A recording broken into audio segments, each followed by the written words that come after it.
ఆదిలాబాద్ జిల్లాలో అన్నదాతల ఖరీఫ్ కష్టాలు మళ్లీ మొదటికొచ్చాయి. వానదేవుడు ముఖం చాటేయడంతో రైతాంగం తీవ్ర ఆందోళనలో మునిగిపోయింది. రోహిణి కార్తె ముగిసి మృగశిర కార్తె ప్రవేశించిన జిల్లాలో ఆశించిన స్థాయిలో వర్షాలు కురవలేదు. జూన్ 15 నాటికి సాధారణ వర్షపాతం కంటే దాదాపు 50% తక్కువగా వర్షం నమోదైంది. కొన్ని మండలాల్లో అయితే అసలు చినుకు జాడే లేదు. అయినప్పటికీ తొలకరి ఇచ్చిన పలకరింపుతో జిల్లాలో దాదాపు 70% మంది రైతులు ఆశగా విత్తనాలు నాటారు. అయితే విత్తనాలు వేసి వారం రోజులు దాటుతున్నా వర్షాలు పడకపోవడంతో వేసిన విత్తనాలు మొలకెత్తగా లేత మొలకలు నేలలోనే మాడిపోయే ప్రమాదం ఏర్పడింది. సాగునీటి వసతి ఉన్న రైతులు తక్షణమే నీటి దడులు పెట్టుకోవాలని వ్యవసాయ అధికారులు సూచిస్తున్నారు.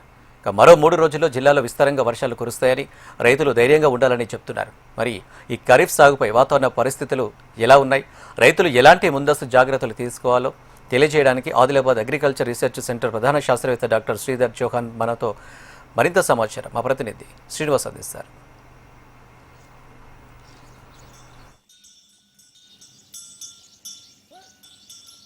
పత్తి విత్తనాలు వేసుకోవడము ఆనవాయితీగా వస్తున్న నేపథ్యంలో ఈసారి కూడా మృగశిర కార్తె జూన్ 8వ తేదీన కురిసిన జల్లుల కారణంగా చాలామంది రైతులు విత్తనాలు వేసుకోవడం జరిగింది. 4-5 రోజుల నుంచి వర్షాలు లేవు.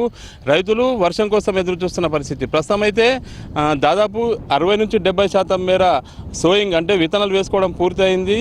ప్రస్తుతం అయితే జూన్ 15 వరకు కూడా దాదాపు 40 నుంచి 45% మేర వర్షపాతం కూడా తక్కువగా నమోదవుతున్నట్లుగా వాతావరణ శాఖ అధికారులు పేర్కొన్న నేపథ్యంలో రైతుల్లో మాత్రం ఆందోళన వ్యక్తమవుతుంది. ప్రస్తుతం రైతులు ఎలాంటి సస్యరక్షణ చర్యలు చేపట్టాలి, విత్తనాలు మొలకెత్తేందుకు కోసం ఏం చర్యలు తీసుకోవాలి అనే విషయంపై మనతో మాట్లాడేందుకు సీనియర్ అగ్రికల్చర్ శాస్త్రవేత్త శ్రీధర్ చౌహాన్ గారు ఉన్నారు. సార్ చెప్పండి, అంటే ఈ సిచ్యువేషన్ని బయట గట్టెక్కే అవకాశం ఏముంది, రైతులకు ఏం సూచిస్తారు?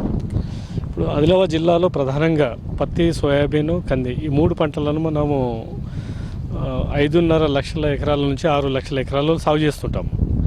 అందులో సింహభాగం అంతా కూడా పత్తి పంటలే మనం సాగు చేస్తాము.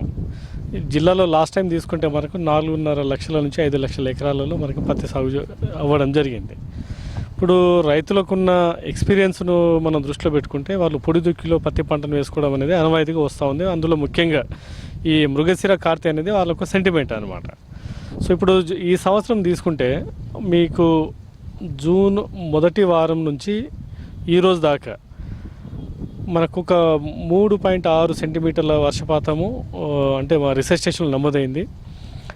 మనకున్న 21 మండలాలలో ఒక తలమడుగు, గుడిహత్తూరు, ఇచ్చుడ కొన్ని ప్రాంతాలలో మినహాయిస్తే 90% మండలాలలో ఎక్కడ కూడా 5 సెంటీమీటర్ల వర్షపాతం ఇప్పటిదాకా నమోదు కాలే. సో యూనివర్సిటీ రికమెండేషన్ కూడా ఏం చెప్తుందంటే సానుకూలమైన వాతావరణ పరిస్థితి ఇంకా రాలేదు, ఋతుపవనాల వల్ల వర్షాలు ఇంకా మనకు నమోదు కాలేదు. తెలంగాణ రాష్ట్రంలో ముఖ్యంగా ఉమ్మడి ఆదిలాబాద్ జిల్లాలో ఋతుపవనాలు ఇంకా పూర్తి స్థాయిలో విస్తరించుకోలేదు.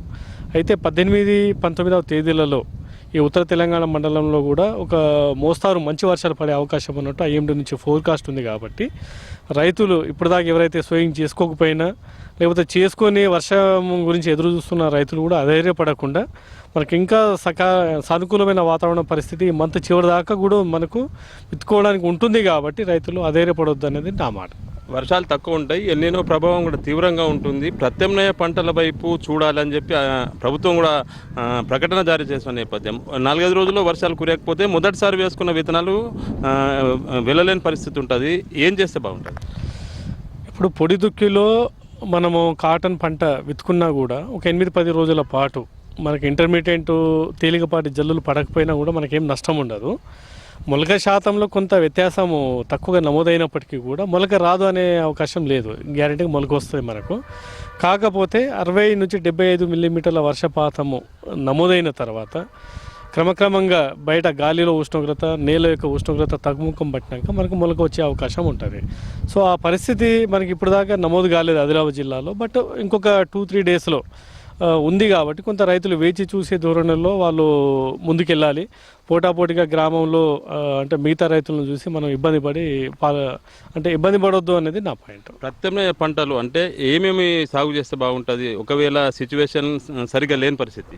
ఇప్పుడు ఎల్నినో ప్రభావం వల్ల ఏం జరుగుతుంది అనే దాని మీద కూడా మనకు యూనివర్సిటీ నుంచి క్లియర్ కట్గా గైడ్లైన్స్ ఏం చెప్తుందంటే ఇప్పుడు దాకా అంటే ఎల్నినో ప్రభావం మొదలయ్యే 1-2 మంత్స్ అయిపోయింది.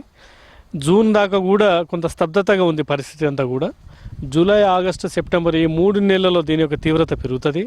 మళ్ళీ సెప్టెంబరు చివరి నుంచి కానీ అక్టోబర్ మొదటి వారం నుంచి క్రమంగా దీని యొక్క ప్రభావం తగ్గుముఖం పట్టే అవకాశం ఉంది. కాబట్టి ఈ మొదటి 3 నెలలు అంటే జూలై, ఆగస్టు, సెప్టెంబర్లో ఏదైతే జిల్లాలో ప్రధానంగా మనం సాగు చేసుకునే పంటలు ఉన్నాయో వీటిని పూర్తి స్థాయిలో కాపాడుకునే ప్రయత్నం మనము ఆలోచించాలి. సో ప్రత్యామ్నాయ పంటల వైపు గవర్నమెంట్ చెప్తున్న పాయింట్ ఏంటంటే స్వల్పకాలిక రకాలు, అది కాటన్ అయినా సరే, కంది అయినా సరే, ఆ రకాలను మనం ఎంపిక చేసుకోవడము. తర్వాత స్వల్పకాల పంటలను సాగు చేసుకోవడం, ముఖ్యంగా ఇప్పుడు సోయాబీన్ మీకు 105 రోజుల్లో వచ్చేస్తుంది, పెసర పంట మీకు 60-65 రోజులలో వచ్చేస్తుంది, మినుము పంట 85 రోజులలో చేతికి వచ్చేస్తుంది, కొంత అలసంద ఇలాంటి పంటల వైపు రైతులు ముందుకు పోవాలి.